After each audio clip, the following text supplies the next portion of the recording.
Pernikahan di atas kertas.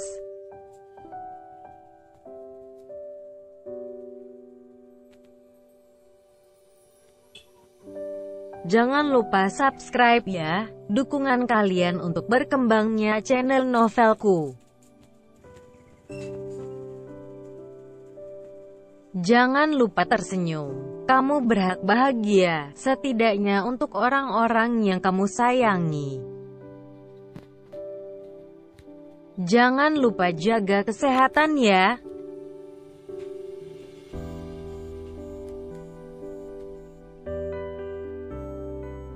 Jangan lupa subscribe ya, karena subscribe itu gratis selamanya.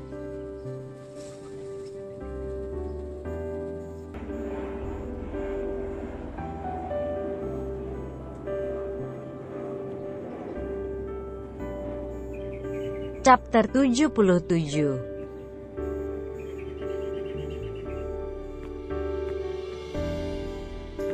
Yeay, kamu juga belum mandi, seru Fauzan berlalu dengan meninggalkan sentilan lembut di hidung sang istri. Jangan kangen sama aku ya, sayang. Aku cuma sebentar kok, janji deh, cuma sebentar aja. Ketika Fauzan masuk ke toilet untuk mandi pagi, senja mulai merebahkan tubuhnya yang masih terasa lemah. Dengan beberapa kali menarik enfasnya dalam, senja mulai memejamkan matanya untuk masuk ke alam mimpi. Tapi sayangnya hal tak terduga tiba-tiba terjadi. Senja mulai merasakan rasa yang amat tidak nyaman di tubuhnya. Rasa sakit yang begitu menyakitkan membuatnya kembali terbangun. Aduh, kenapa perutku sakit banget ya? Tanya Senja bergumam sambil memegangi perutnya dengan sekuat-kuatnya. Senja memegangi perutnya dengan amat kuat. Rasa sakit yang mendadak datang dan begitu menyakitinya, membuat Senja hingga tak sampai kuat berucap banyak untuk memanggil sang suami. Fauzan, tolong aku, perut aku sakit banget. Ya Allah, kenapa perut aku jadi tiba-tiba sakit banget ya? Lirih Senja dengan suara pelan. Wanita itu menyadari bahwa panggilannya pada sang suami tak menemui respon yang baik. Ia pun berusaha untuk memencet tombol darurat pada ranjang rawatnya. Sedikit harapan, seorang suster atau dokter dapat menolongnya saat itu. Aduh, sakit banget perut aku. Fauzan, suaraku gak kedengeran ya? Fauzan, tolongin aku. Ya Allah, tolong aku gak kuat, lirih Senja sambil menahan segala hantaman yang ia rasakan di perutnya. Tenaga Senja sudah hampir habis untuk meminta tolong dengan suara yang begitu pelan. Bahkan suster pun tak kunjung datang untuk menolongnya. Rasa sakit yang kian menjadi hantaman untuknya tak mungkin dapat ia tahan lagi. Hingga saat Fauzan keluar dari toilet dan melihat sang istri sudah dalam kondisi mengkhawatirkan. Tetesan darah yang mulai terlihat membasahi tanjang rawat Senja, semakin membuatnya khawatir. Sayang, papa mana ya? Beli sarapan kok lama banget, ucap Fauzan sambil keluar dari toilet. Saat sadar akan kondisi sang istri yang terus-menerus meringis, Fauzan berlarian menghampirinya. Sedangkan kondisi sang istri sudah sangat memprihatinkan. Ia setengah sadar dengan simbahan darah karena mengalami pendarahan. Sayang, Senja, kenapa kamu kayak gini? Apa yang terjadi? Ucap Fauzan panik sambil terus menekan tombol darurat pasien. Tak lama kemudian, seorang suster datang dan ikut terkejut juga saat melihat kondisi Senja. Yang lebih parahnya, Dokter Ira juga sedang menangani operasi caesar pasien lain. Jadi tidak bisa menangani Senja. Dokter Ira, mana Sus? Istri saya pendarahan ini. Tolong dong tanganinnya dengan sigap. Gimana sih? Seru Fauzan berteriak marah. Maaf Peat, Dokter Ira sedang dalam operasi caesar pasien lain. Saya akan memanggil dokter yang lain. Tunggu sebentar ya Peat, ucap suster itu mencari bantuan lain. Fauzan sungguh diuji kesabarannya dengan kejadian itu. Kondisi sang istri yang sangat memprihatinkan dan matanya yang perlahan-lahan menutup dengan sempurna. Sayang, Senja, jangan tinggalin aku sayang. Fauzan menjambak rambutnya dengan kalut lalu kembali bergumam dengan pelayanan suster tersebut. Brengsek. Kenapa lama banget sih? Merasa kesal karena harus menunggu dengan kondisi yang cukup getir, Fauzan tergesa-gesa keluar ruangan untuk mencari keberadaan suster atau dokter untuk bisa menolong istrinya. Beruntungnya Fauzan, karena Dokter Ira sudah selesai dengan urusannya. Mereka berpapasan saat Dokter Ira hendak masuk ke ruangan rawat Senja. Dokter yang tengah menghampiri itu maka menuai makian dari sang pasien. Ya ampun Ra, kamu kemana sih? Istri aku pendarahan Ra, tolongin istri aku Ra, seru Fauzan menggebu-gebu. Oke, maafin aku. Sekarang kamu keluar dari ruangan ini, biar aku yang periksa Senjaya. Jangan bantah, seru Dokter Ira sambil menutup pintu ruang rawat Senja. Dengan perasaan yang amat berantakan, Fauzan hanya menatap kosong pintu ruangan itu. Sejuta harapan akan kondisi istrinya agar bisa berada pada titik baik-baik saja dan tak lagi mengkhawatirkan. Darah yang bersimbah mengotori ranjang rawat sang istri seolah terngiang-ngiang di kepalanya. Ditambah lagi rintihan suara lemah sang istri yang begitu menyakitkan untuk terdengar di telinganya. Fauzan, kok kamu di luar? Ada apa? Papa berharap gak ada sesuatu hal yang buruk yang menimpa menantu Papa. Jawab Fauzan, tanya Haris menghampiri setelah kembali dari kantin. Dengan membawa seporsi sarapan untuk sang putra, Haris terkejut akan raut wajah Fauzan yang amat kalut. Bahkan saat belum mendapat jawaban pun, ia sudah mengerti bahwa ada hal yang tidak baik-baik saja. Senja pendarahan, Pah. Tadi aku lagi mandi, aku gak tahu kalau Senja tiba-tiba kesakitan dan mengalami pendarahan. Aku merasa gagal jadi suaminya, Pah. Sesal Fauzan mengepalkan tangannya erat. Fauzan terduduk di ruang tunggu depan ruang rawat sang istri. Ia mengerutuki dirinya sendiri yang begitu bodoh dengan meninggalkan Senja sendirian dengan kondisi yang tak pasti. Aku bodoh, Pah. Aku takut jika suatu hal buruk akan terjadi pada Senja setelah ini. Aku takut, Pah. Keluh Fauzan menutup wajahnya kasar. Fauzan, nak, dengerin Papa ya. Kita gak bisa membatalkan segala hal yang buruk untuk gak terjadi di hidup kita.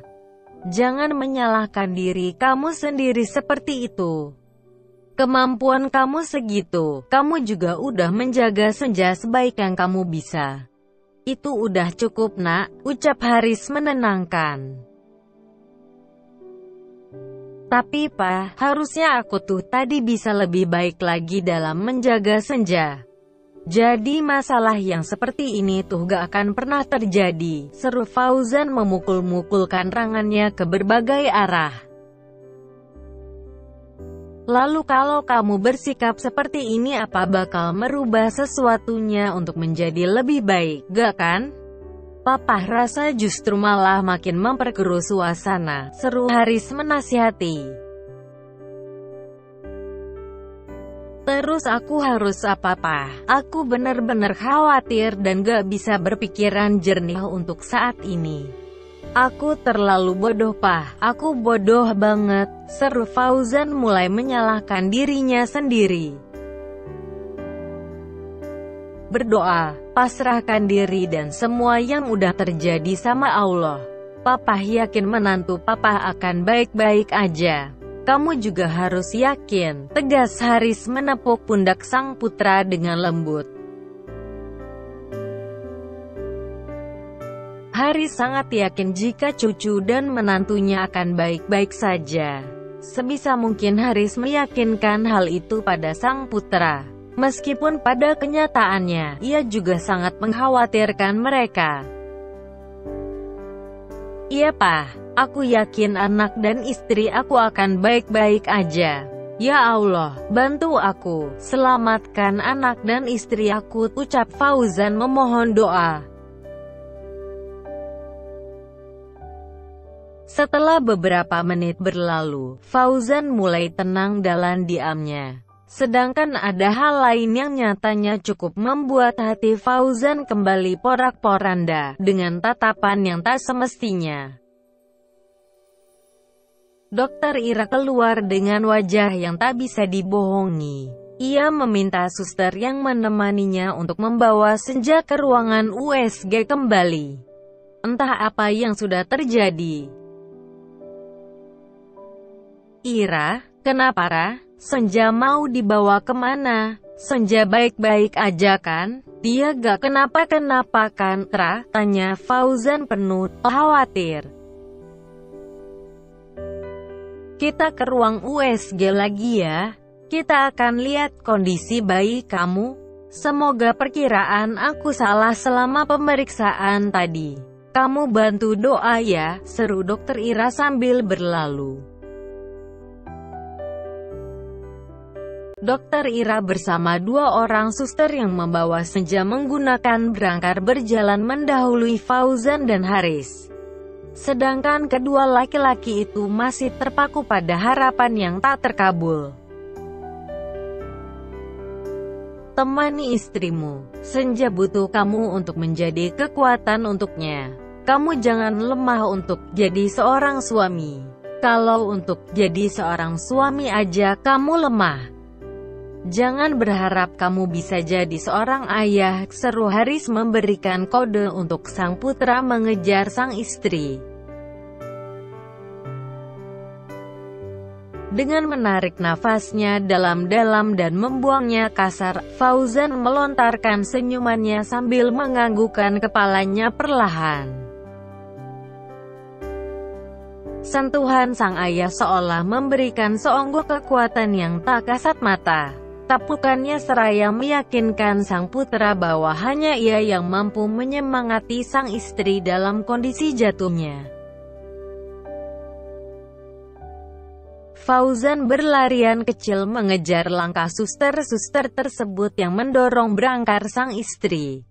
Dalam kondisi yang amat lemah dan memejamkan mata, sang terkasih seolah memaksakan mata Fauzan untuk bisa tegar melihatnya.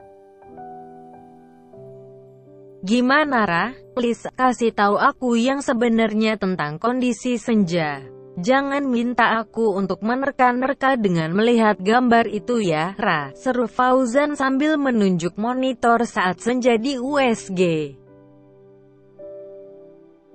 Aku minta maaf, Fauzan. Detak jantung anakmu berhenti, dan perkembangannya juga aku sendiri gak paham kenapa bisa jadi seperti ini. Tapi tadi aku udah ambil sampel darah Senja untuk dicek di laboratorium. Fauzan tertunduk lemah sambil mengelus lembut wajah pucat pasi sang istri. Ia berusaha untuk terlihat tegar dan setidaknya tak terbawa emosi, untuk kenyamanan sang istri. Kenapa Ra? Kenapa dengan anakku? Kenapa tiba-tiba Senja jadi seperti ini? Ra? Apa yang udah terjadi? Lirik Fauzan mulai melemah. Belum sempat menjawab pertanyaan Fauzan, seorang suster pun datang dengan membawa laporan hasil pemeriksaan lab. Kertas itu pun mengambil alih perhatian Fauzan. "Dok, ini hasil pemeriksaan lab untuk sampel darah Ibu Senja," ucap suster sambil memberikan sebuah amplop.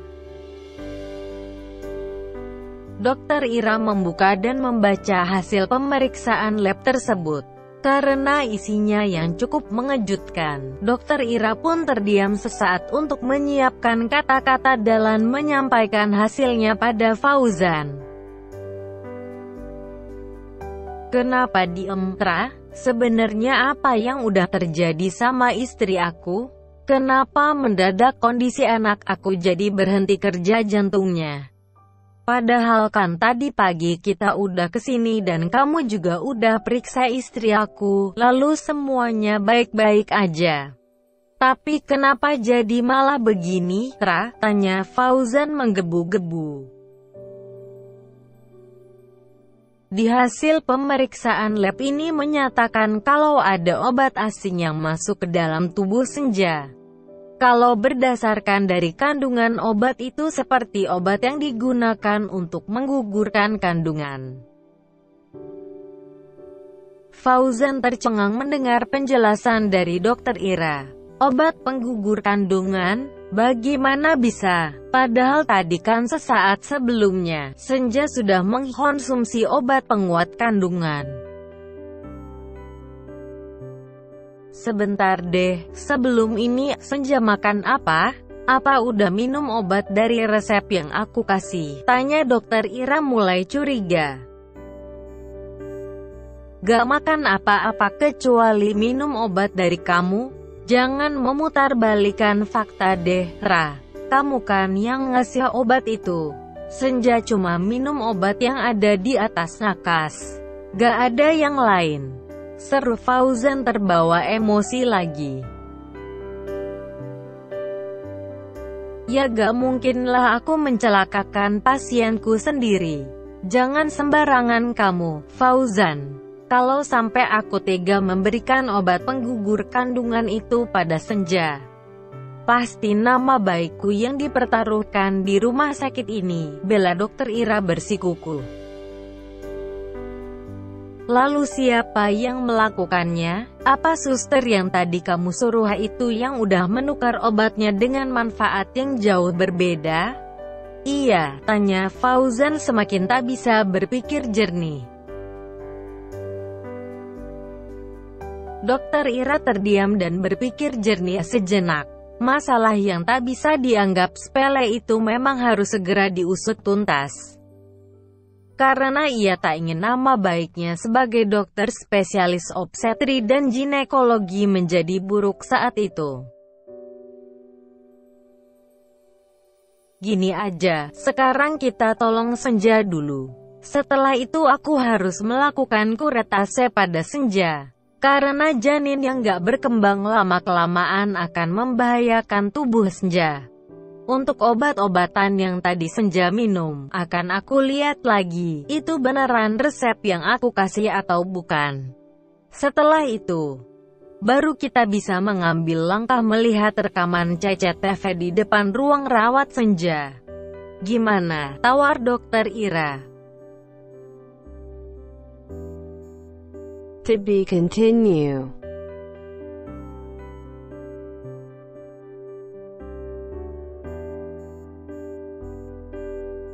Jangan lupa subscribe dan follow Instagramku Yao.